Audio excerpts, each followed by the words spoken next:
I wonder, Matt, if you sometimes worry about the effects of your argument, because you can feel it in the room. Okay, Eritreans and Afghans are 20 times more likely to be convicted of sexual assault and rape in this country. Now, I'm sorry if you find that uncomfortable. On that stat, I do take a lot of umbrage. That is exactly the attitude that led to the cover-up of the rape gang scandal for 30 years.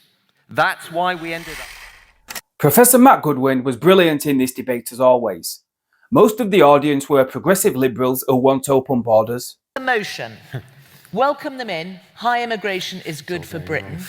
Would you raise your hand if you are in favour of that? So clearly, we have a lot of people in favour of immigration in the room. And we have a few who are not, who don't think high immigration is good for Britain. There was never a better example of why the grooming gangs were covered up than this. The size of absolute horror that followed when the professor presented the facts that Afghans were 20 times more likely to attack women. They are more disgusted and horrified by someone pointing that out than they are the actual ordeal that some of those women and girls went through.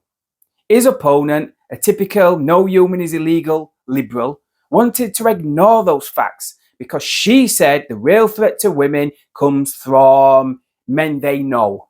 Pure deflection. So, because women are in danger from abusive partners at home, it's okay for them to be in danger walking the streets from men we have imported from third world countries. It's an insane argument. This woman is incredibly passionate about the rights of asylum seekers. Only their rights matter. The rights of British people are irrelevant in all this. That is why she never once mentioned them. She has a political agenda to get as many asylum seekers into the country as possible.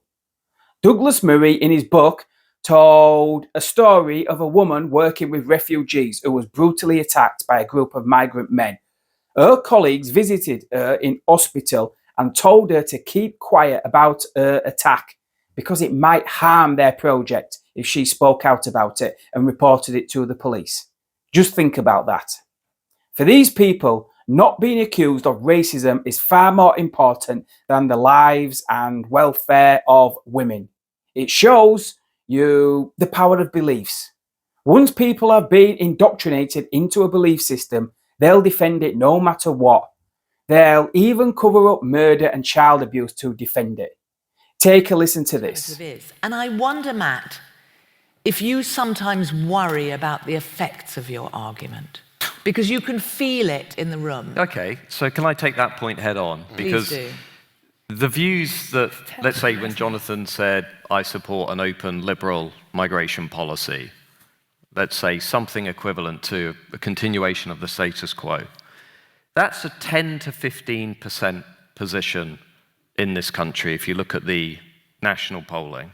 The vast majority of people in this country want to dramatically reduce immigration. I would even go so far as to suggest that this, I would go, indeed, indeed.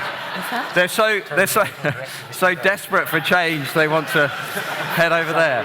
But the vast majority of people... You're going home in a minute. ...want to lower migration considerably, and the polling this week suggests 85% would like it to be less than 100,000, roughly where it was when Tony Blair came to power in 1997. It was around 50,000. That's basically where the vast majority of people out there are. That's why Reform are winning the elections. That's why they're number one in the polls. That's why I would quietly suggest... answer to my question. It's coming back to that. That's why I'd quietly suggest questions like, aren't you worried about your arguments being used by these people? I want to flip that. It's the particular arguments you're using. Sorry, I know what you're saying. You're saying Sarah, certain nationality are racist, rapists, or... No, I have not said certain nationalities are rapists. You have. I have said, if I could... have. Well, okay. This is why nobody trusts the expert class. Can I just repeat to you exactly what I said? Oh, God. Oh, God. Do we have to hear it again? Please do. Please do. They mean yes.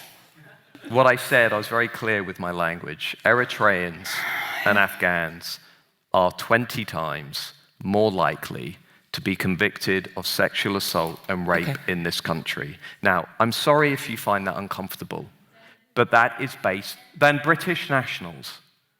That is based on freedom of information requests from police authorities. I'm sorry if you struggle with that. So I want to ask that is the evidence. Okay, so let's take that. To answer Sarah's question, which I'm being prevented from answering, I'm not the radical extreme person in this room. The extreme people are those who have been imposing mass uncontrolled immigration on this country. Now let me go to Zoe on this and then I will come to the question. Zoe, there is a stat, and I'm going to trust your stats. Oh, I have no idea. And if you trust a stat, and you know, we can put it through Verify, we can do whatever. Listen, it sounds Can terrifying. we not say it? Is there a problem with saying it? I mean, who's silencing you? Who's imposing this on you? Once again, I'm being accused of pulling all sorts of strings that I promise you I have no access to. We're being told this by people who have a hell of a lot more power in society than I do. On that stat, I do take a lot of umbrage with Matt positioning himself as a defender of women, British women. Rape Crisis England and Wales has some myth-busting stats up on their website, and the one that strikes me every time is that 6 out of 7 rapes that take place in this country take place within the household and are perpetrated by somebody you know, probably somebody in your family.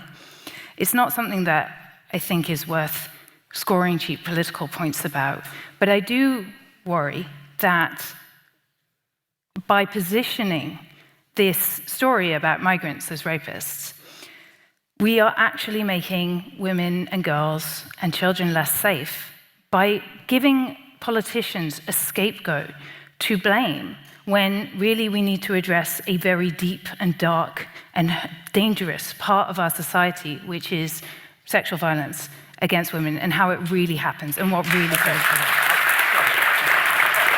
Sorry, I just want to say one very quick thing. I'm going to say one very quick thing. I bet you are. The argument that talking about those statistics and evidence is scapegoating and is, let's say, xenophobic and provocative, that is exactly the attitude that led to the cover-up of the rape gang scandal for 30 years. That's why we ended up in that problem. Okay.